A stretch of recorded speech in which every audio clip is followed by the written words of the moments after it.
Welcome to Often Pacing on Tab Radio Racing and Sport.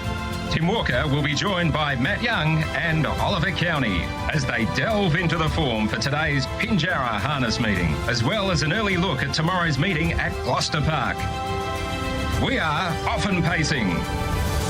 So very good morning, everybody. Welcome along to another edition of Often Pacing. Tim Walker with you. Great to have your company and great to be back on this Monday morning as we build up towards what is going to be a really spectacular couple of weeks here in the west of harness racing, and Friday night certainly whet the appetite for it. Coming up on today's show, Matt and Ollie, they're both standing by. They will both find us some winners for today and tomorrow, and Cameron Brown is going to join us, of course, in the studio.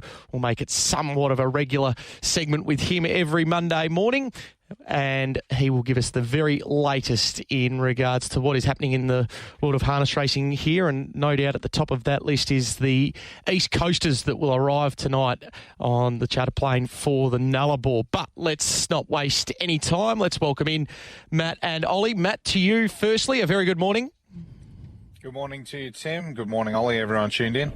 Great to have you on board today, and great to have Oli Cownie with us as well. Good morning to you, Ollie. Good morning, Tim. Good to have you back.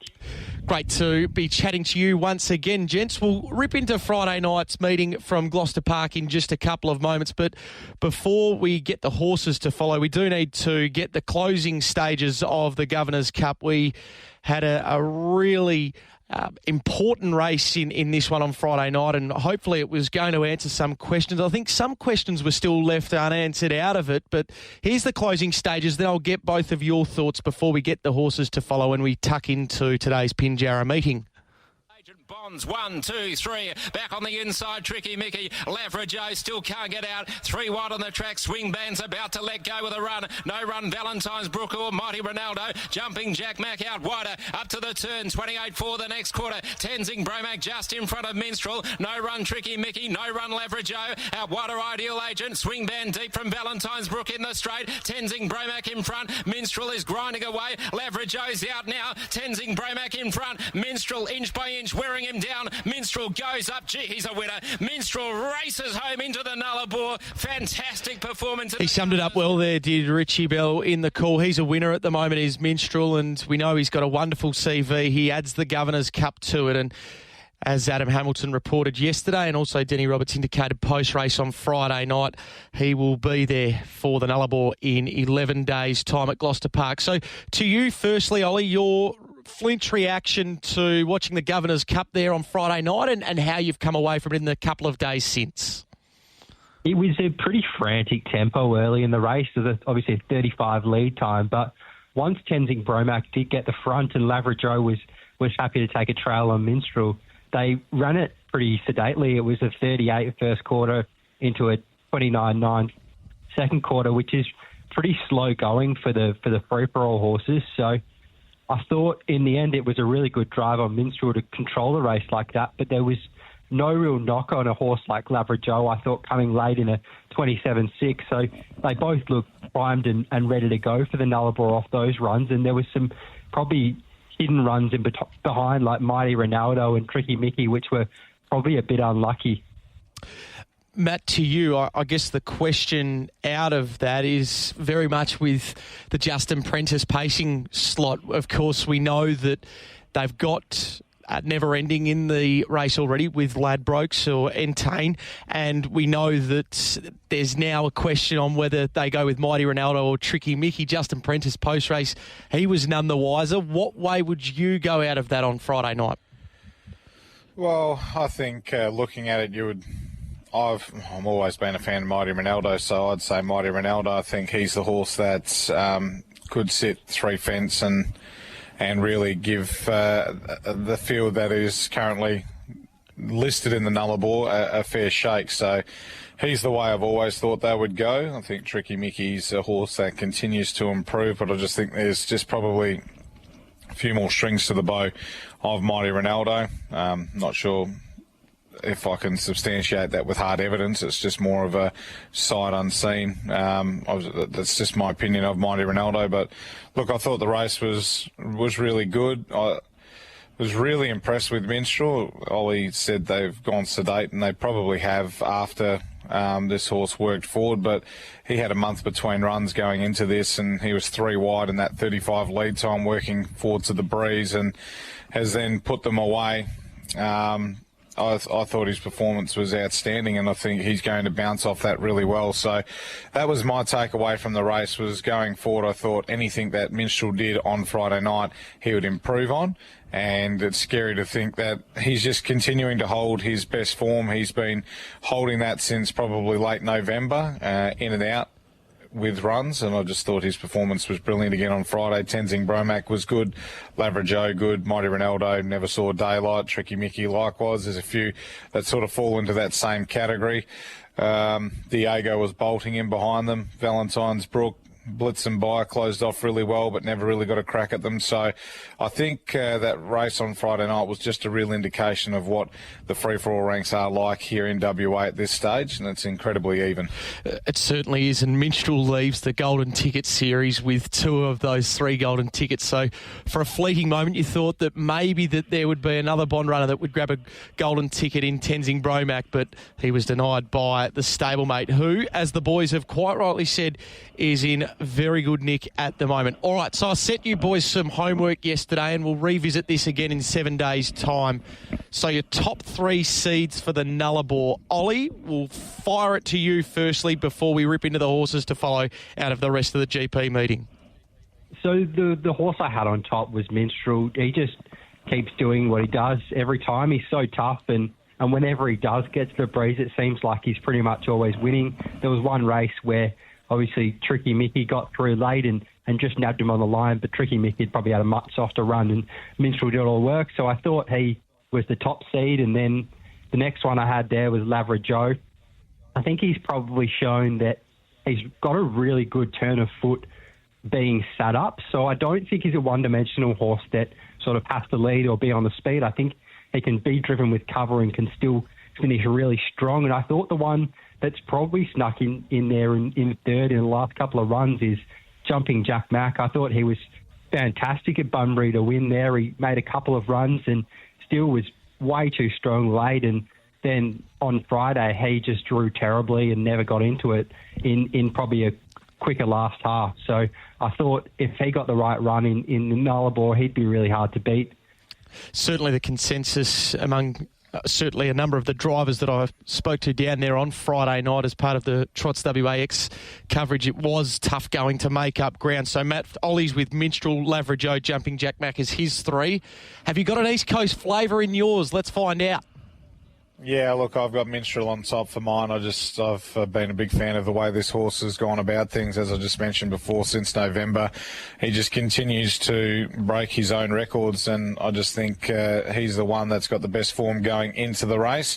Catch a Wave, look, I have to have Catch a Wave in. He's won the Chariots of Fire, the Miracle Mile. He's an outstanding horse, and I just think he'll come over here, and I think he'll do a really good job. And of the others, I too am in the corner of Jumping Jack Mack. I just think he is racing really well. And if there's a genuine tempo on, which the way the field is sort of coming up, I think he's going to be a real strong player. And the best thing about Jumping Jack Mack is on Friday night, you can look at that run and say, oh, he was just a touch disappointing off the track. He was only beaten 8.5 metres. But in saying that, he can lead and he can do his work in his races, and his run on the Bunbury Cup just showed that he is a formidable force to be reckoned with in free-for-all company, and he's a horse that's seasoned to it as well, so he has to be respected. And with that run last year, it's a very interesting point, is there's not many horses that have been able to perform like he has off the speed and make the ground that he has. So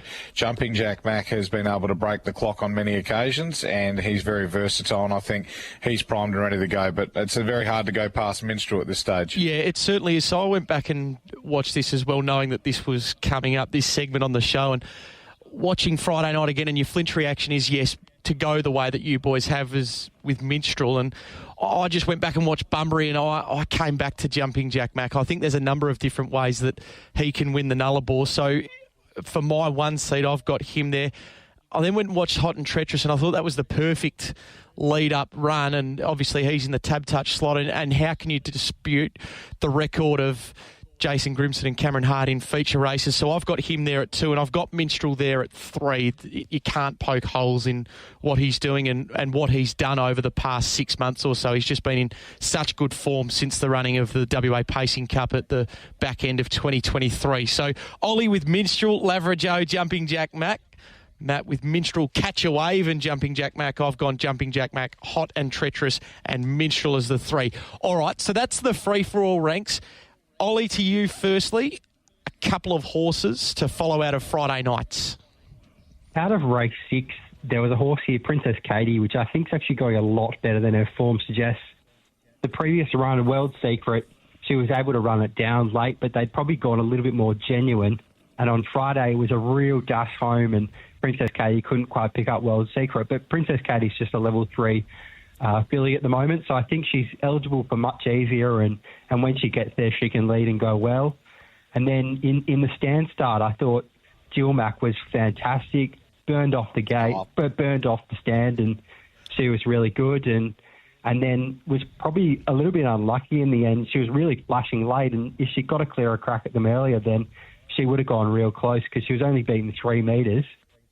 And then in the 8th race, I thought there was a horse here, Galaxy Warrior, that after his fantastic closing splits to run down Soundwave at GP, I thought he's been a bit unlucky to cop some bad draws, and he's done some work, and I think he's probably best just driven real sit sprint. So it's understandable he's probably dropped out a bit off some harder runs. Princess Katie, Jill Mac and Galaxy Warrior. To you, Matt, and I'm sure there was just an appreciation half hour for you after that performance of Jill Mac. Of course, you threw it into the numbers on Friday morning and she did the job. Another placing in the race for Roses. Yeah, absolutely. Ollie's taken my horse to follow. I thought Jill Mac was... Yeah, she was probably close to career best on Friday night, and I agree with Ollie. If she got out early, she probably goes very close to winning the race. She was really surging late, which, look, by no stretch was I going into that race thinking that she would win it. I thought she could run a place, but leaving it, I was like, gee, she would have gone really close in that. So, yeah, Jill Mac's definitely on my watch list going forward. I think there'll be a nice race for her at Pinjarra. With being a mare, there's going to be a let-up, and I think she's one that's just going to be primed and ready to go. I thought in the 3-year-old Colts and Geldings final, then he came along, was really good. I think he's been a big improver this preparation as a 3-year-old, as has Golden Load. They've been the two that have been really strong to watch, and I just think then you came along's going really well, so put him in for the horse to follow as well. And in race number 8, I was happy to be with 7-0 Trumps. I actually think is going quite well and is one worth following. Didn't get a great deal of luck in that race. There was a few unlucky horses in that event. Chasing behind Mr. Smarty. Nothing was getting near him, but unlucky to not be able to run a place, I should say. So, yeah, 7-0 Trumps, I think, is getting a bit more fitness, is going to run pretty strongly in the near future. So they're my 3, but, yeah, big star on Jill Mac because... yeah, she's definitely gone into my Christmas card list after Friday. I thought she might have.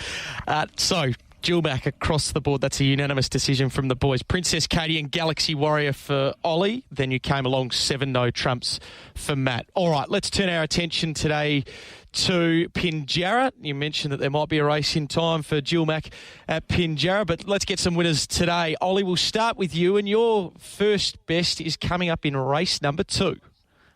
In race 2, I thought it was a really interesting trot race. It's probably a real big watch on Uptown Lad and what he can do. But I thought Ellie Star, last start he was from the stand and he made a mistake early and sort of really blew up any chance of competitively figuring the race. And then he battled on okay late, but 7 of his 8 career wins have come at Pinjarra. So a move back to Pinjarra is really suitable. And I think can just follow through early. And I thought there's probably a real question mark on Grand Majestic Bell, whose last few runs probably haven't been its best, and Uptown Lad obviously first up. So I thought at some value, 1 by 3, Ellie Stark would figure somewhere there. Go on to race 6. In race 6, I thought Starlight Dream was fantastic last start. Super impressed by that run. Was able to run down Sweet Vivian off a really, really slow tempo. They dashed home a 56.5, which in a midweek race you'd think would be enough for the leader to have won, but Starlight Dream was able to flash home and win with a bit in hand, I thought. Strikes me as probably a horse that really needs to be saved up for one run, so can't do too much work. But I thought In a Wink maybe is a similar type and might be left in front today, so I thought maybe she could be a little bit vulnerable at the price, so happy to play Starlight Dream at the bigger odds. And then in race 8, I thought there's a horse here that looks a really, really nice horse going forward, Cabochon. Really impressed by its last start win. There was a couple of handy types in the race, off the charts, Dark Eyes, Grevis, and was still able to sprint over the top and looked the winner from a long way out and was really impressive there. All right, so that is Elish Star on the 1x3, Starlight Dream in race 6 and Cabochon for Ollie. Matt, we'll get to that race in just a moment, but your first best today comes up in race number 7. Yeah, race number 7. Look, I found the meeting a little bit tricky today, and I think the 7th race, I was happy to play 2 horses in this race. I think Rock and Roll Sass has got the speed to get across and lead, and if she does, I think she'll probably win the race. But if there is a little bit of resistance from horses underneath, or she doesn't get out as quick as she can, I think you can back her and just save on Elta Queen, who I think will run a really good race. So I'm excited about Elta Queen's prospects as well. So happy to be pretty strong on Rock and Roll Sass and save on Elta Queen in that event. Race 8, just straight down the board. Cabochon, agree 100% with what was said there by Ollie. I just think Cabochon is the winner of this race, and I think he's going to be a really nice horse going forward to be able to keep following. So he's going to be probably short enough in the end, but at the same time, I think he's probably a multi-builder. And in the final race, race number 9, I was happy to be with Gears and a Wheel on an each-way basis. I thought he's been pretty good his last few without a great deal of luck, and this looks a suitable grade. He should be close enough to them, and he should run a really strong race. So those were the 3 for me today at Pinjarra. All right, so that is Elish Star, Starlight Dream, Cabochon for Ollie. Matt going with Rock and Roll Sass in race 7 and saving on Elta Queen, Cabochon as well in race number 8. So that's unanimous, and Gears in a Wheel with the 3 in the last. Okay, from Pinjarra to Gloucester Park tomorrow night. 9 events on the program, a 5:20 start, or 5:19. That's been corrected to now. And Matt, we'll start with you here. So you're playing the early part of the meeting, and your first best comes up in race number 3. Yeah, 3rd event on the card here, and we say it every week, but it's always tricky to identify without the prices. But I thought Jellyby Jake's been quite brave in his last few efforts. He's drawn bad draws. I thought his last effort he was good. He run the gate hard, which is going to be good for his experience going into this, that he's been blasted off the arm, so he'll probably be stronger up to the gate. Sometimes he could be a little bit unconscious in the early stages. He's a bit of a funny horse, this Jellyby Jake. Preserves himself a little bit for the next run, but look, I think he's got the gate speed to be able to lead this race, and from there he looks really hard to beat. 2,500 metres, he's just a good front runner. That just seems to be in his senior years where he does his best racing, and I think he can get the job done. So race 3 at number 1, Jellyby Jake for me there for Ryan Cummins.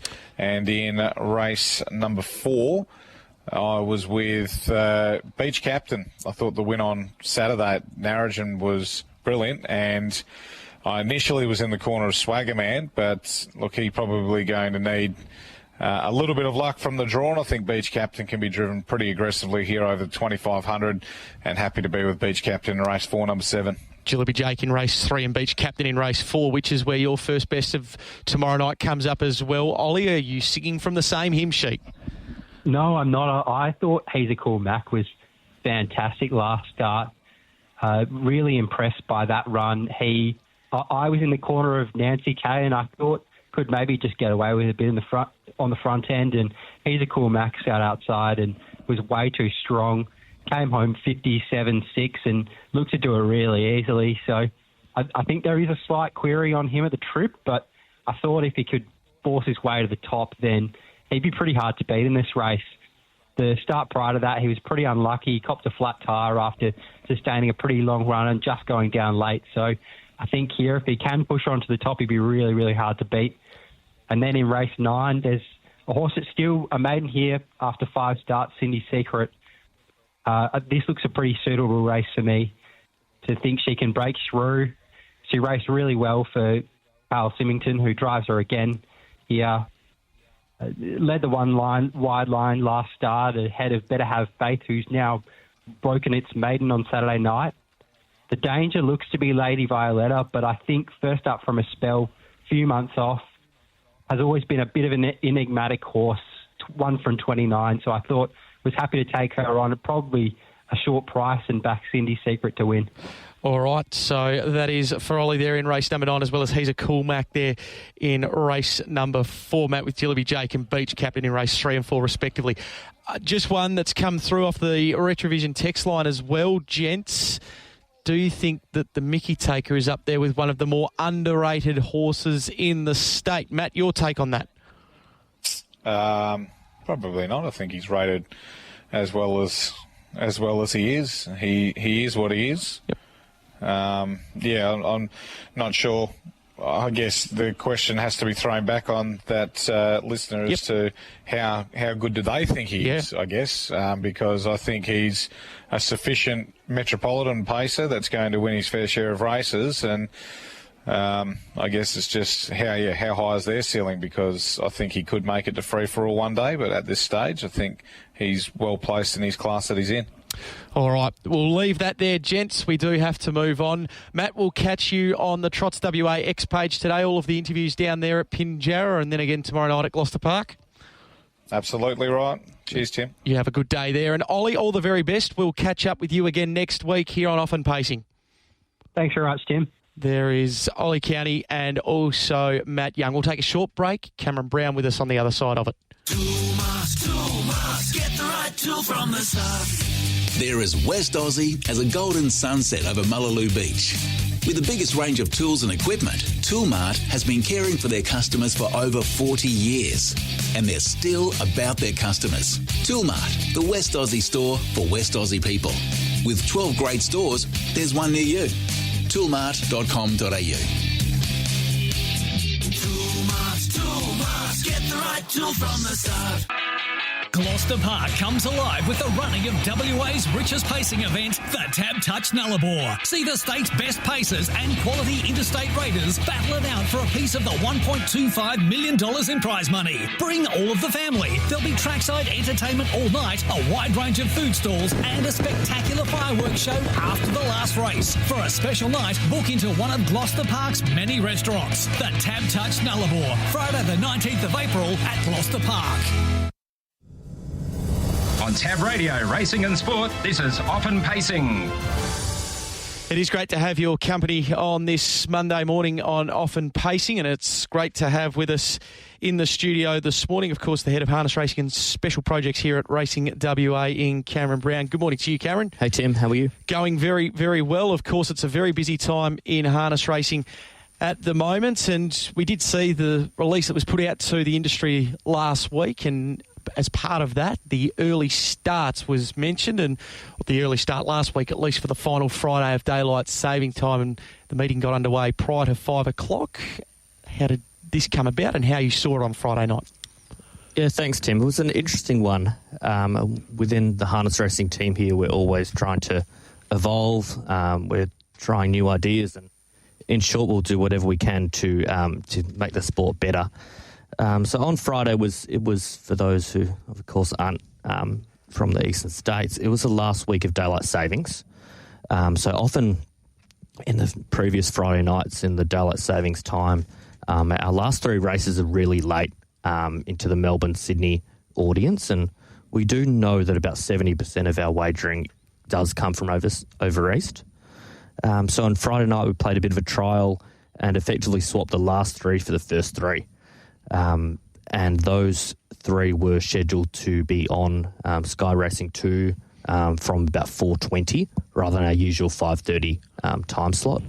It's funny how life works, Tim, that we had some abandonments out of the New South Wales rain situation. So the win for us, although I couldn't really test the trial, was that the first 3 were on Sky Racing 1 on Friday night and went really well.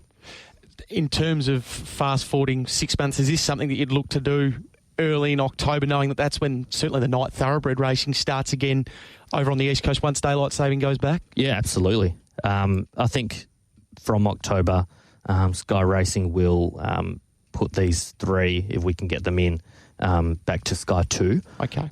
With the whole game plan to keep trying it.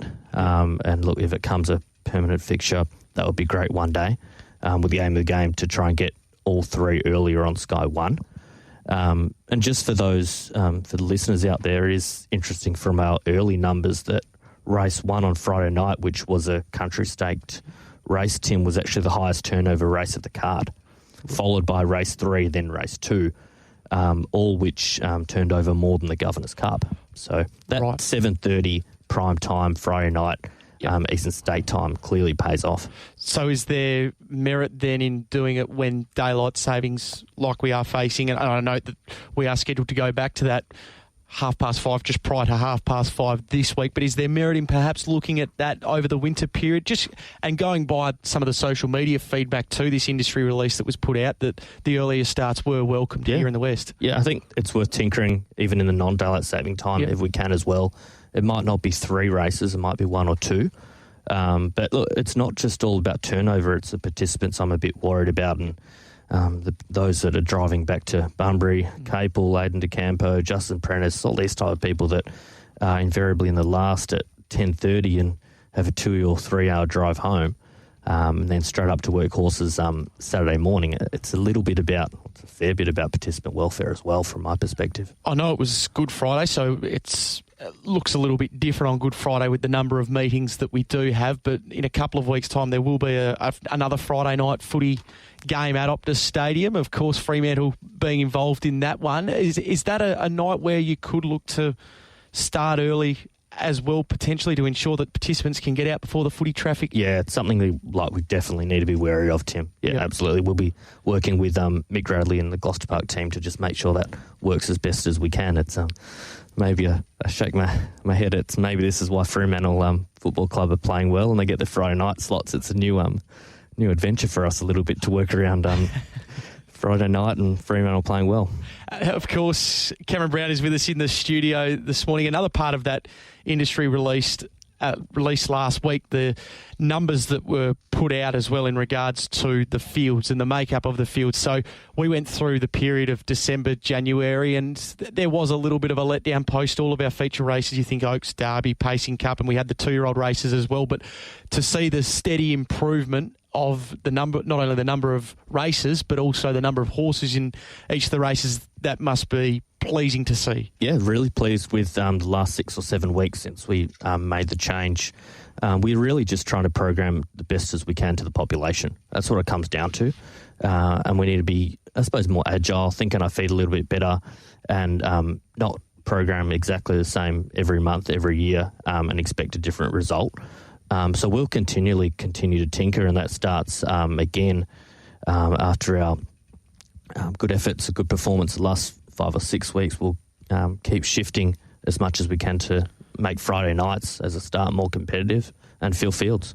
I know that we had a couple of scratchings out of the 2-year-old race on Friday night, but then again, looking towards this Friday night, the 2-year-olds light on, the 2-year-old fillies race that is programmed. So obviously we've just had the Sales Classic, so a number of horses are up and going for that to race for the good prize money. But is that something, part of that tinkering as well, that you look at? Yeah, the 2-year-olds it's definitely part of the agenda that we're thinking about at the moment. We're actually going to go out to some trainers in the next couple of months to work out what we do next year with the 2-year-old calendar.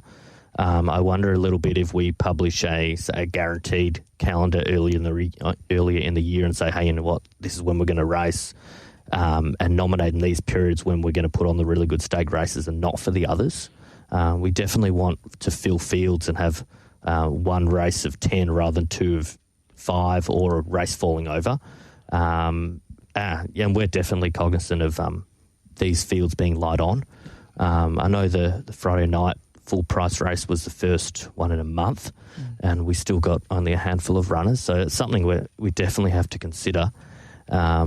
Alongside, hey, we need to provide as many opportunities for 2-year-olds, but at the same time, we need to fill fields as well, Tim. Is it all eyes towards the airport tonight and those 3 East Coasters in Hot and Treacherous catch a wave, and also we get to see Spirit of St. Louis back here as well? It's so exciting, Tim, and great to have 3 horses of this calibre. And as well, it's Andy Gath. It's Luke McCarthy, and Jason Grimson. So 3 outstanding participants who will all be great for the race as well. And that's before the 3 class horses. So it's fingers crossed that there's no plane delays and they all arrive safe and sound tonight at about 9 o'clock Perth time. I was asked by Diggers this morning on the Sports Daily, and we had that conversation off the back of speaking to Rob Tomlinson. Of course, we know Regency Foods have got Catch a Wave in their slot, and whether it was a better addition than last year. Magnificent Storm is the obvious one that's missing as our Pacing Cup winner, but on the whole, even with him out, are we looking at a better addition from the first year in your mind? Oh, definitely. And I'm not sure I've seen a race be so even. Yep. The whole field can win, Tim. Yep. That's the exciting part. And even like Minstrel on Friday night going absolutely huge again from the park position. The Bond slot, as well as the Steve Waters and and Gary Hall slot, they're still open, as well as the Jim Gamelli slot as well. So we've got 3 to come. Look, if I was a betting man, I'd say Minstrel's got to be a lock for the Bond slot. Have you got some news then on the Justin Prentice slot? No, unless you know. Okay, because there was 4 earlier on this morning. So, yeah, well, I think we'll get an announcement from Justin today as well. Okay. And speaking of an announcement today, we'll have our final rankings before the Fremantle Cup. So it's easy to be forgotten in the excitement of the Nullarbor, the Retrovision Fremantle Cup, but those rankings later on today, there's going to be plenty of eyeballs on them. Yeah, absolutely, and they'll be released around 3 p.m. This afternoon, Tim. The new ones, obviously, for this round of heats will be Catch a Wave and Catch a Wave and Hot and Treacherous, so they'll come in. So there's now a heap of selection pressure around the 10, 11, 12. Horses like Swing Band on the edge, who is going really good. So there's going to be some great stories coming through to the Fremantle Cup, and not long to go. Anything else before we do let you go? Because I know you're a busy man today. No, all good. Thanks, Tim. Thanks for coming down, and all the very best for the next week or so. We will keep in touch with Cameron Brown in the build-up to the Nullarbor and also the Retrovision Fremantle Cup. All right, I've gone a little bit over 10 o'clock this morning. Thanks for your company on Often Pacing. We'll do it again next week. Enjoy everything that is to come in harness racing this week, starting off with Pinjarra today. Have a great day. What's gambling really costing you? For free and confidential support, visit gamblinghelpline.org.au.